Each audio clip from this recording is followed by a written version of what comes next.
Man, truth be told, man, just to being super transparent, like, you know, I was married, and I just remember, like, before my son was born, like, I was just relentless. Like, I got to get to this goal. I got to get to this music business. And then when I got signed, I remember just like your competition goes from the local dude down the street to Chris Brown, Usher. Like, you on the same charts with these cats. Mm-hmm. And the one thing I learned probably like a couple of years after I signed and going through both was I mastered the art of balance, and that's what I didn't have. So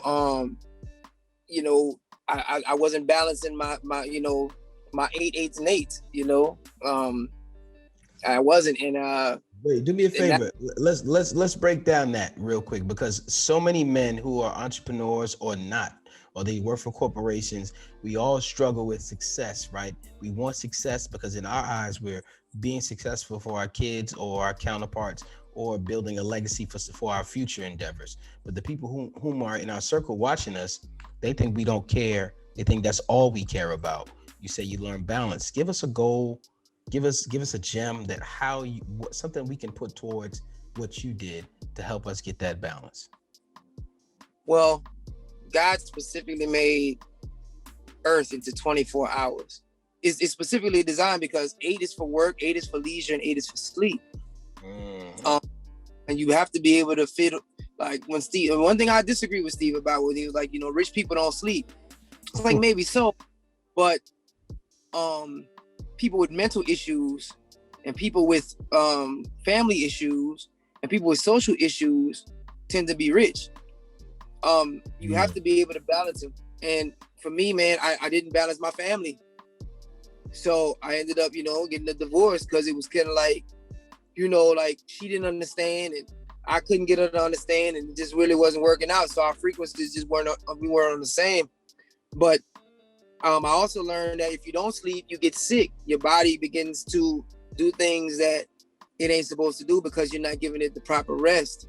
And then socially, you have to be able to have hours of leisure in order to be able to spend with your family and your friends, so that you're not, like a social, like you're not socially like, dysfunctional.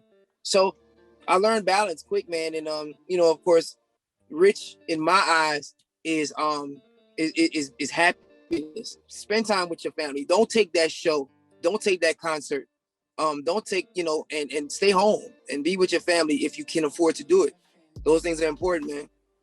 Absolutely. Could you repeat those 3 things for the 8, 8, and 8 one more time for our listeners? Correct, man. 8 hours is for sleep, 8 is for leisure, and 8 is to work.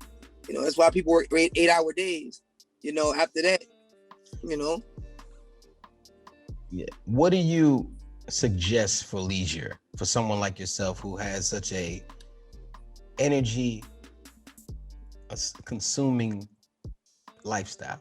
People want to pull from you constantly. Man, sit down with your kids, sit down with your girl, sit down with your dude, relax, watch TV. Leisure don't necessarily have to be like traveling and vacation.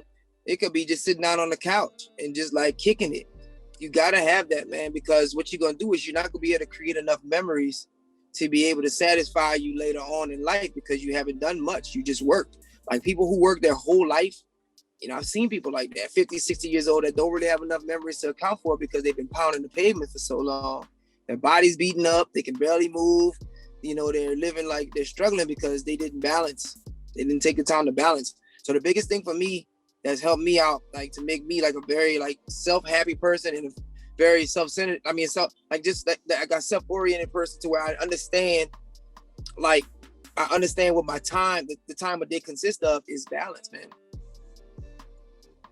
The most interesting thing to me that you just said just now was the fact that you work and you lose time. I can't remember how many times I've been on stage or performed or anything, and you forget all of it after a while. You just was there, and you just have moments where that would you remember something significant to you, but for the thousands of people you've been in front of, it's a wash for you.